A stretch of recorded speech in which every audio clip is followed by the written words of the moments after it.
What up, YouTube? Back with another one. Just doing this one on the fly, walking back home, so I thought I'd try and film a video.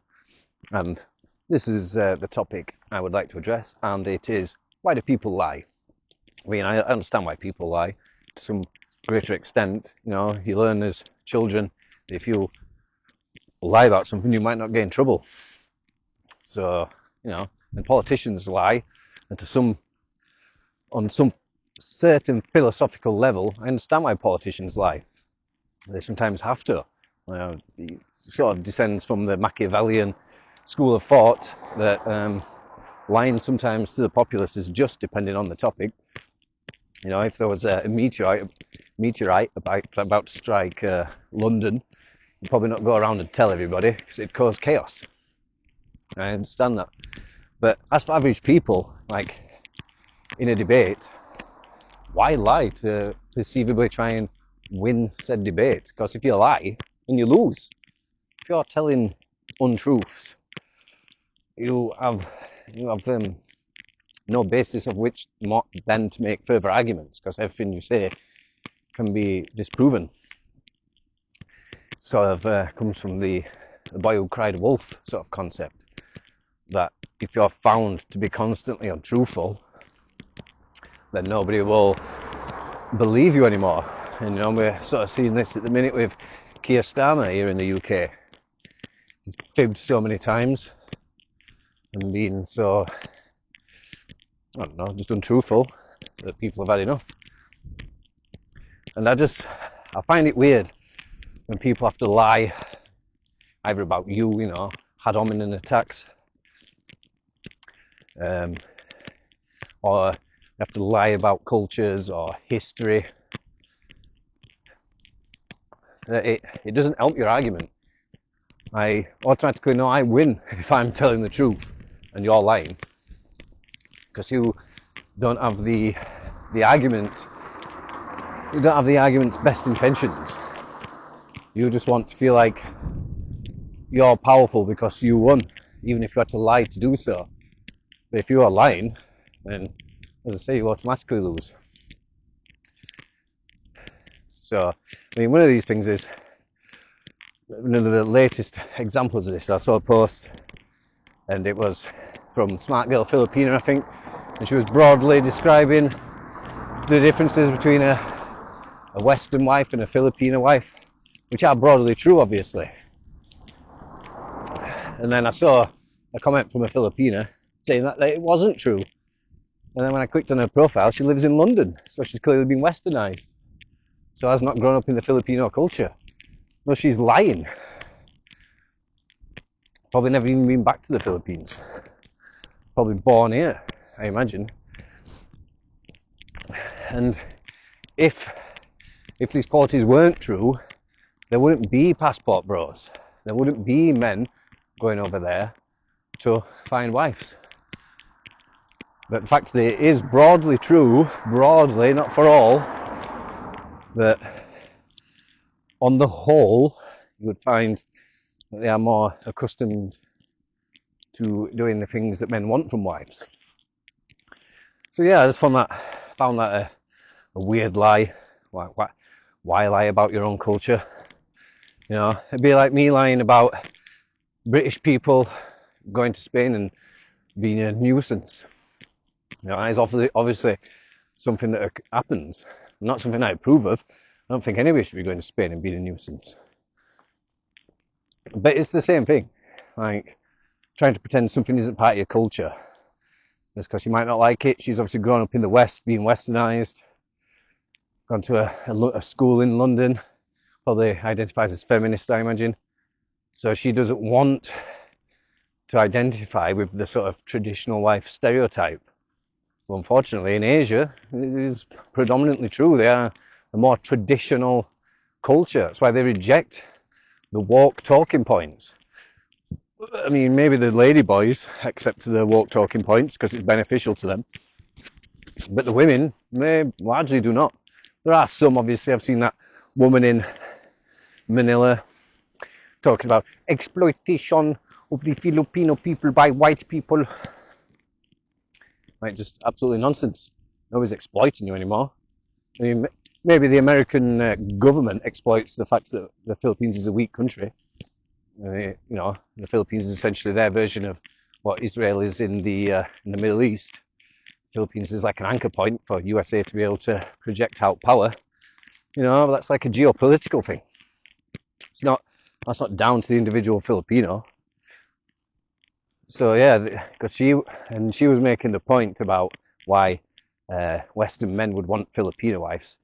Obviously radicalized by feminism, thinks it's about servitude, which I suppose if you want to make the argument that a man and woman serve each other, then yeah, it is about servitude. But it's an equal playing field because you're both serving each other with each other's best intentions in mind. But I would say 95% of passport bros are not going to Asia to find a sex slave. That's just like a massive non sequitur put forward by the woke types because they don't want to admit that this like sort of polyamorous, carefree society is conducive for society. It's not. It is better to have monogamy. It is better to have like gender roles.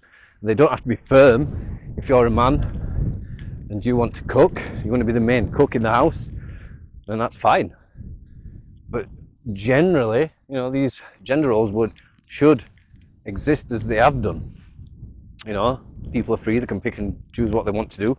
Like, say, if the man wants to mainly cook, and if the woman wants to be the main breadwinner, then that's fine. You know, but you would find that most relationships that don't have this dynamic do fail. I just find it a bit crazy that they would essentially lie, again, back to the topic of the video, they would lie about such an event just for their own ideology to, you know, comfort them, feel like they've made the right decision in accepting this faux ideology as part of their belief system. And, you know, I'll try and think of some more examples. I can't think of any now. More weird lies, but I must say, any day that I go on Twitter or Facebook, I see people lying, or, you know, and when I talk to them, I realise they're lying. I realise that they're not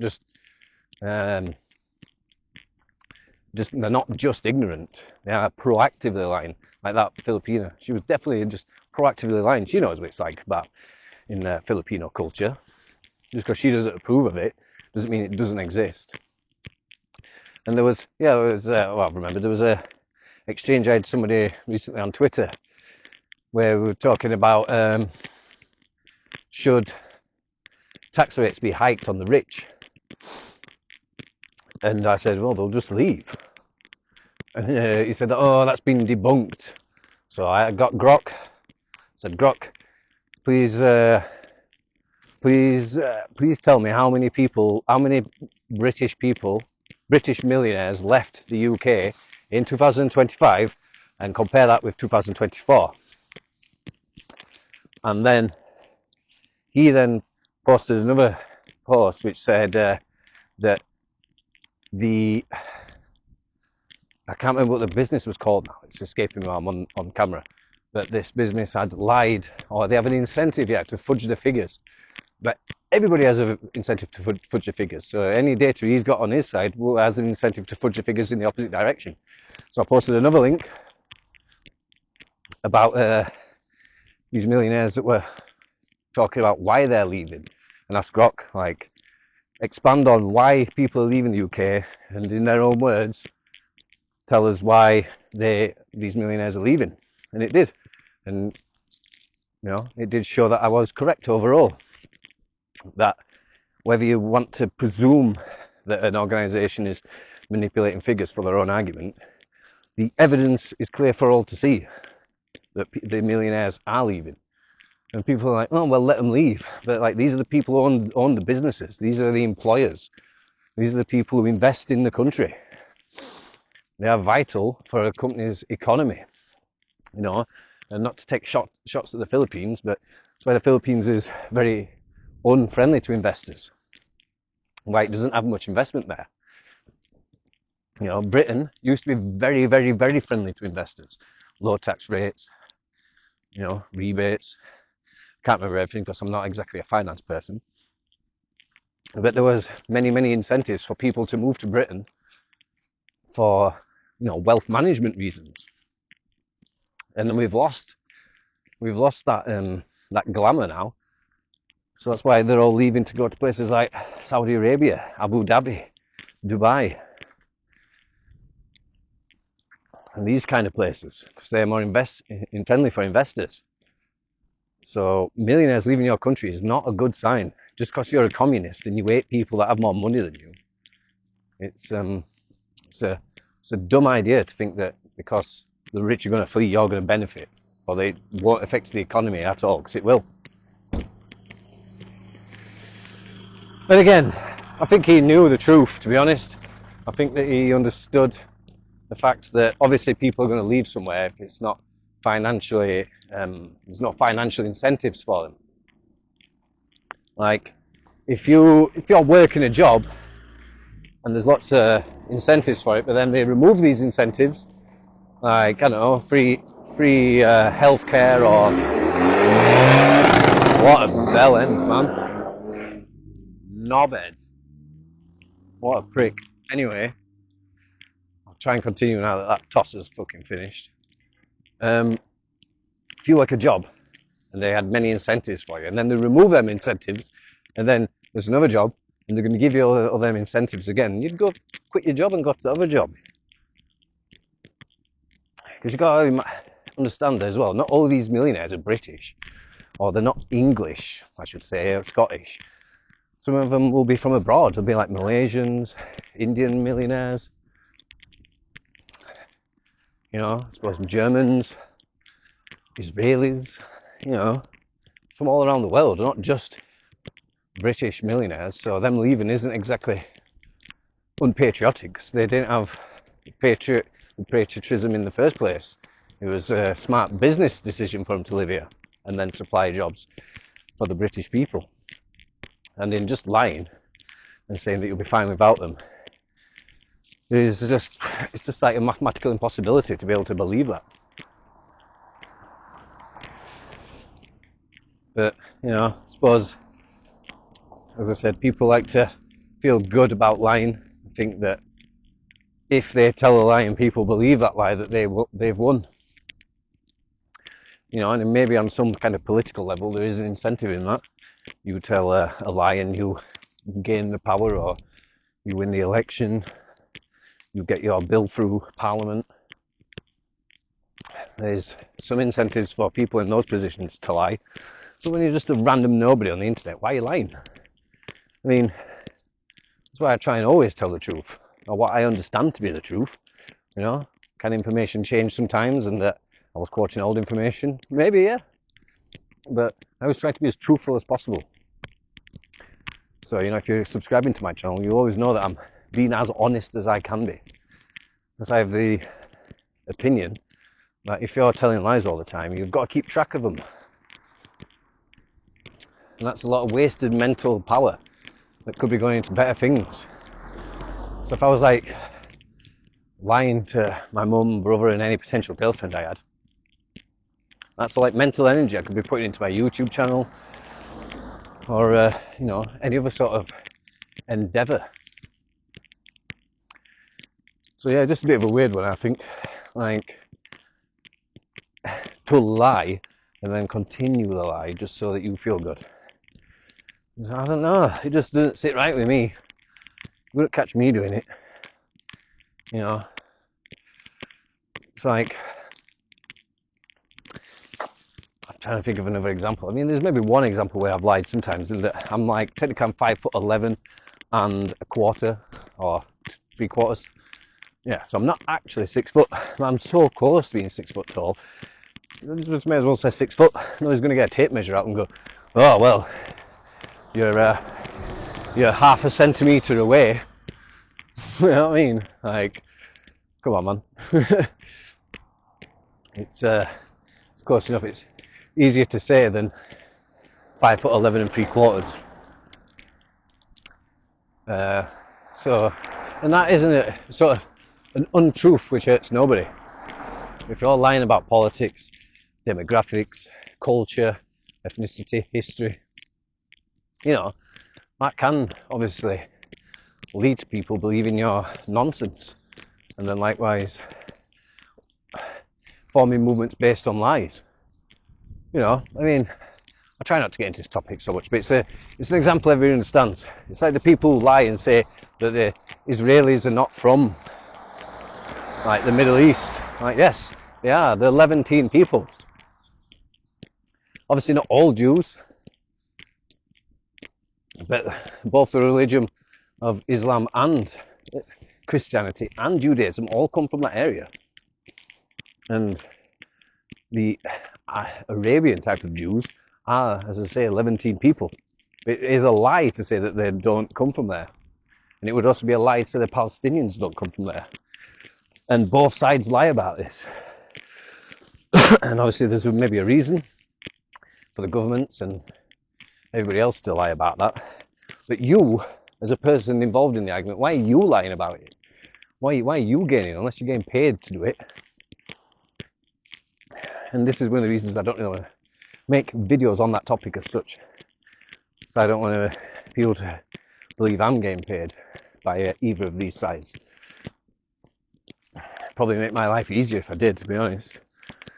If I was just like being biased and getting paid. But I'm not. I'm broke. I have my opinions of my own.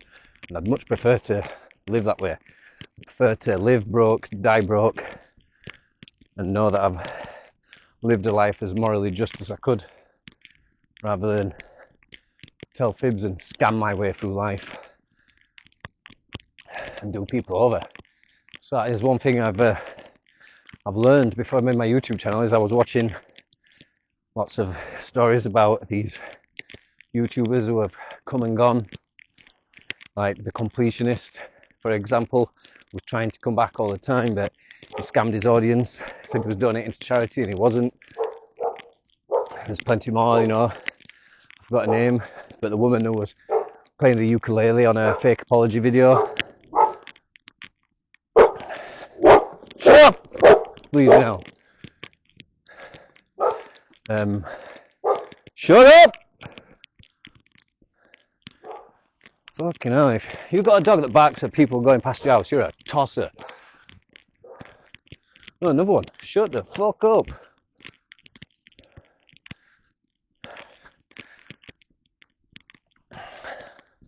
You need to learn to control your fucking dogs. Letting them bark at random people. But yeah, as I was saying, I'd much rather be honest, truthful,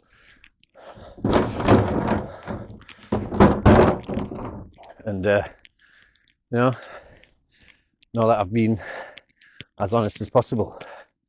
Now, I've always lived my life that way, and then watching the fall of these YouTubers who have told lies, or you know, have done messaging underage people and stuff, or you know, like Destiny sharing naked photographs of a woman without their consent. I don't know, man. There's just some of these I would never obviously do. Like, I typically like women older than me, so you would never catch me in the inbox of a minor, and you'd never catch me sexually abusing somebody, as somebody who's been raped and has been falsely accused as well. Take that shit very seriously. It's not something I'd do. But, you know, I suppose we all have a proclivity to want to maybe fib sometimes, and you know, if you had a lot of money coming in, you might people might start lying and saying, I'm giving to charity, and then not be, just so you can benefit from it. But I am acutely aware that is how I would nuke any sort of future career doing this sort of thing. So consequently, why you won't catch me doing it, have you? As I said earlier, I don't like lying anyway. It's not something I've ever wanted to do. When I used to work in retail, and then the managers would tell me to lie to customers, say we didn't have something in stock because it was like a low value item, and they wanted my attention on other customers buying more expensive things. I didn't like doing that. And there's like one example that really sticks with me and upsets me sometimes. Seeing the disappointed look of a young boy's face. So I tell him we didn't have something, which, if my manager had allowed me to go find it, he would have been able to allow his dad to buy the item. But you know, it's in the past now. I suppose I was told to do it, so I don't want to feel too bad about it. Although at the same time, you know, I don't want to give the I was just following orders sort of talk. But you know, nobody was hurt at the end of the day. So yeah, that's basically what I wanted to say. Stop lying. If you're lying to try and win an argument, you lose. You know, you will be found out. You will be found out, rather. All lies are eventually found out. You know, this with the Epstein list, this will one day come to light. You won't be able to hide it forever. It will happen. All lies get found out. So yeah, I'm going to leave the video here now anyway, sort of, before I start repeating myself a bit too much. So, you know, if you hate liars, give me a like and subscribe. And I'll see you in the next one. Toodaloo.